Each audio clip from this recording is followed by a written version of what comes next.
Hello students, a warm welcome to you. Today we are doing direct indirect speech part 2.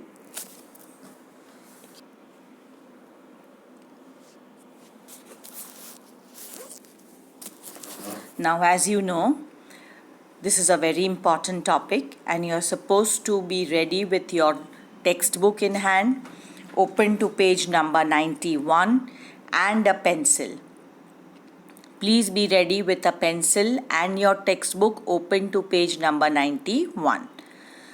Before seeing this video, you can also once again see part 1 so that you recollect what we had done in part 1, the beginning or the initial part of direct and indirect speech. Okay, now today we come to the another part. This is very important, how the words change. See, the word now in direct speech will become then. It's all described here. This will become that. These will become those. Here, there, ago, before, today becomes that day. All this is given in your textbook. And as you can see, the various examples that are given in the textbook, every word is given. John said, I'm busy now. Now you know, now will become then. So it will be John said that he was busy then. You will not change only one word. You have to change the sentence like we used to do that before. John said that, I will become he, am will become was, busy will be written as busy, but instead of now, the word will become then. So, in this way, go through all the examples that are given in the textbook, minimum of 2 times. Exercise 3, let me solve 1 or 2 sentences for you, just for your understanding. Let's do the first one. She said to me. Now said to will be changed to told me. I will do it now. So listen to what I'm saying. She told me that. She will be changed to would. She would do it. Instead of now we will write then. She told me that she would do it then. I hope you understood. This is exercise 3, the first sentence. Let me do the 5th one for you. John said, I came here 2 days ago. John said that he came here will become there. He came there 2 days ago will be changed to before. 2 days before. This is the first sentence that I did for you. 5th sentence, I'm sorry. Now you have the 6th one. One more, then we go ahead. He said, my father is ill today. He said that his father was ill that day. Today will be changed to that day. In this manner, try to do these 10 sentences. Then we come to something that is called command and respect. Commands is when you're commanding somebody, or a request is when you are adding please, can you do this for me? That is a request. So here we have at least 5 sentences that are given to you. Let us do one. I said to Krishna, please. See here it is please. So instead of I said to Krishna, in the indirect speech you will say I requested Krishna to. Now in this we are not adding that like we used to do before. We will just say I requested Krishna to give me, your will be changed to his book. I requested Krishna to give me his book. I hope you have understood the first sentence which is given in the example. That is what I have done for you. If you want, let me do exercise 4. Come on. So here instead of please we use the word requested. When the teacher is saying leave this place or get out of my class, we will say the teacher ordered any name Hari to leave the class. This is the sentence which I made up. It is not there in your textbook, just for your understanding. The teacher said, Hari, leave the class at once. So the teacher ordered Hari to leave the class at once. Okay, now, so please go through these examples that are given to you 2 to 3 times to understand. In the last sentence example, they have used the word urged. You might not use, you can use requested instead of urged. Urged has the same meaning as requested. But if you find it difficult or if you can't remember, you can use he requested them to be quiet and listen to him. So I hope you have understood. It is not necessary to use the very same words, but requested and ordered. These are the two. Third could be commanded, which is not used very often. And the fourth is advised. Advised can be used more often. It depends on the sentence. So please, you have to use your brains and write the sentence. Let us see a few sentences on page number 92 of exercise 4. Which one should I do for you? Let's see the first one. Hari said to Ashok, go away. Now looking at the sentence, you can make out that it is an order. It is not a request. So Hari ordered Ashok to go away. I hope you have understood. Here we are not adding that like we used to do before. Hari ordered Ashok to go away. Which one should I do for you? Let's see the 9th sentence. Shoot, said the officer to his men. So here you can say the officer ordered his men to shoot. The officer ordered his men to shoot. This is how you are going to do the sentences. Which one should I do for you? Let's see the 15th one. Again, it's the same. 15th is again. They then said, waiter, now come and catch one of us.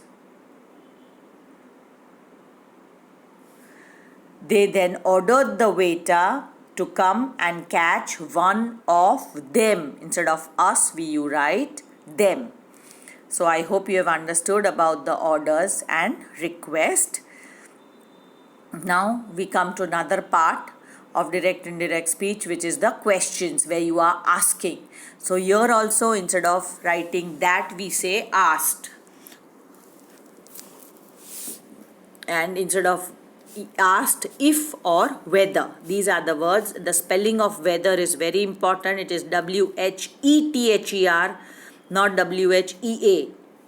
So when you are using the word whether, be very careful with the spelling. Okay, let us come to the questions part. Let us see the example. He said to me, what are you doing? So the answer is, he asked me, I'm very sorry, I read it wrong. He asked me where I was going. Or he asked me what I was doing, the way I said the sentence. So here when you are asking, it is always asked me. In the third, they have used the word inquired. Inquired is when you want to know something, you can say inquired how much money I had in my pocket. Otherwise, most of the time we use the word asked me. If I could go with him, he asked me if I had finished my homework. We generally use the word if, but you can also use the word, he asked me whether I wanted to go to see the match. That is whether. These are all the examples which I have made up. Please don't search for them in your textbook. Let us go to exercise 5 and I'll do a sentence or two for you. Let us pick up the 4th one. I said to him, have you brought my pen today? I said to him, have you brought my pen today? I asked him if he had brought my pen that day. See, I'm repeating the 4th sentence of exercise 5. I said to him, we don't know I is a man or a woman. I asked him if he had brought my pen that day. Today has become that day.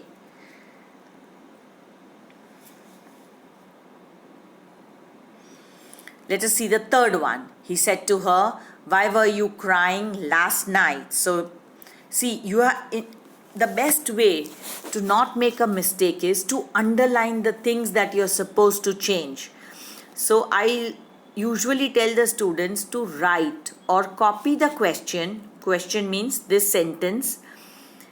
Underline the things that you're supposed to change and then make the changes in your answer. So, I asked her if she was crying the previous night. That is the answer of the third sentence. I asked her if she was crying the previous night.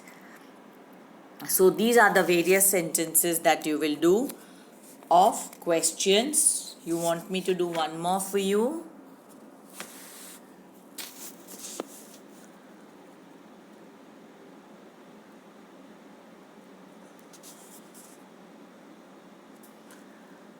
Let us do the ninth one. I said to her, how many rupees do you have in your pocket? I asked her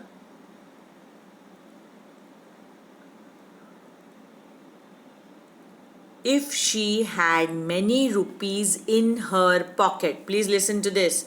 I asked her if she had many rupees in her pocket.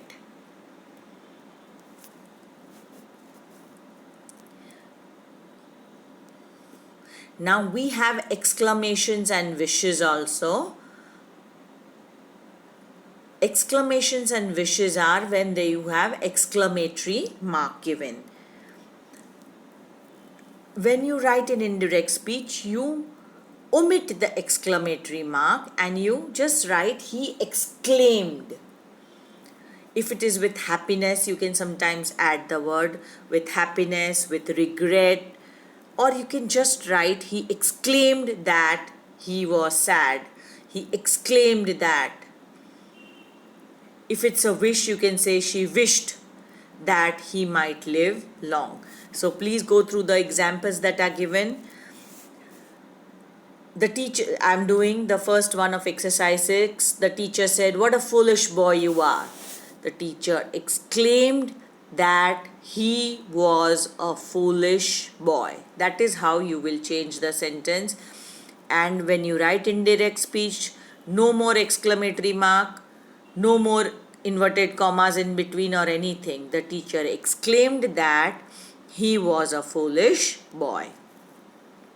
When it is alas, you can say, "Alas, I'm ruined," said the poor man. So you can say the poor man exclaimed with regret that he was ruined. Instead of alas, you can say with regret or with sadness, or you can just write the poor man exclaimed that he was ruined. The fourth one, he said to her, "May God be with you." So here, because it is the word God, you can say he prayed for God to be with her. He prayed that God might be with her. You can change the sentence in this way. May will become might. God be with you. Instead of you, you will write her. So this is how you will make the changes. I will send the answers to you as soon as possible, so it becomes a little easy for you to go through the answers along with the questions that are given. If you try to solve each and every sentence of your textbook, and if you read 3 times the examples given in your textbook, I am sure you will be able to do direct and indirect speech well for the exam. It is a little difficult, but after doing so many sentences, I'm sure you will get the hang of it. If at the first go you are not sure, you can use my answers. You can write it along with the questions. Then afterwards you have understood how I have solved the answers. You can again do the exercise all by yourself on your own. I will try to send you the answers as soon as possible, but it will be nice if you try to do the exercises on your own. If you read the examples, I'm sure the exercise will not be very difficult for you. See you then. Bye.